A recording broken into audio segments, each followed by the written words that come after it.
দেখো এখানে বলেছে the vertex of a triangle আর এবিসি তিনটে পয়েন্ট দিয়েছে দিয়ে এরিয়া বার করতে বলেছেন। দেখো আমরা ত্রিভুজের এরিয়া বার করার ক্ষেত্রে ফর্মুলাটা জানি, কোনো সমস্যা নেই, কিন্তু তোমাদের গ্রুপ ডির ক্ষেত্রে আমরা দেখেছি কি চতুর্ভুজেরও বার করতে বলেছে, পঞ্চভুজেরও এসছে এবং ষড়ভুজেরও এসছে। অর্থাৎ এক ফর্মুলা দিয়েই আমরা এইগুলোকে সম্পূর্ণটাকে যদি আমি সলভ করতে পারি নাহলে আমাদের ক্ষেত্রে সেটা ইজি হবে।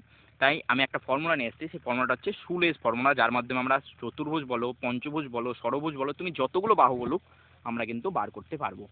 চলো দেখা যাক সূত্রটা কিভাবে আমরা অ্যাপ্লাই করি। দেখো তিনটে পয়েন্ট বলেছে কি কি, 4 - 6, 3 - 2, 5 2।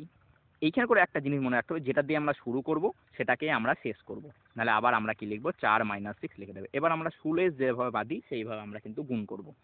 দেখো নাহলে 4-এর সঙ্গে আমরা কি করব, -2 গুণ করলে কত হবে -8, 3-এর সাথে 2 গুণ করলে +6 এবং 5-এর সঙ্গে -6 গুণ করলে -30।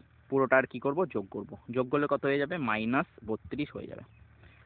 এবার নেক্সট পার্টের ক্ষেত্রে দেখব, 3-এর সাথে -6 গুণ করলে -18 হয়ে যাবে, 5-এর সঙ্গে -2 গুণ করলে -10 হয়ে যাবে, 4-এর সাথে 2 গুণ করলে +8 হয়ে যাবে। তাহলে এইটার ক্ষেত্রে কত হয়ে যাবে, -20 হয়ে যাবে। এবার আমাদের কি করতে হবে, এই দুটোর ডিফারেন্স নিতে হবে এবং ডিফারেন্সটা মড ভ্যালুতে নিতে হবে, অর্থাৎ নেগেটিভ আসলেও সেটা আমরা পজিটিভে ধরবো। তাহলে -32 -20 মানে কত হয়ে যাচ্ছে, -32 + 20 মানে -12, কিন্তু আমরা পজিটিভ ভ্যালু নেবো, পজিটিভ ভ্যালু নাহলে কত হয়ে যাচ্ছে, 12 হয়ে যাচ্ছে।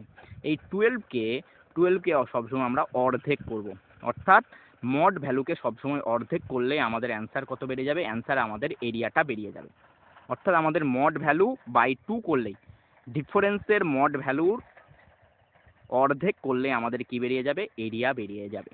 তাহলে এখানে করে এরিয়ার মান কত হয়ে যাবে, 6 হয়ে যাবে। অপশন নাম্বার ডি হবে সঠিক উত্তর। এরকমই একটা পঞ্চভুজের ক্ষেত্রেও আমরা করিয়ে নিই। দেখো এখানে করে পঞ্চভুজ রয়েছে, এটাকে কিভাবে সলভ করব, সেই একই আমাদের ফুলেজ ফর্মুলার মাধ্যমে আমরা এটাকেও সলভ করব। দেখো 4 3 -5 6 -7 -2 0 -7 3 -6 3 -6 এবং আমরা শুরুটাকে আবার শেষ করব 4 3 দিয়ে। এবার সিম্পল সুলেজের মাধ্যমে আমরা গুণ করব, 24 10 49 0 এবং 3 3 9। তাহলে 9 18 আর 4 হচ্ছে 22 2 2 4 5 6 7 8 9 92 হয়ে যাবে। আর নেক্সট পার্টটা কি হবে, -15 -42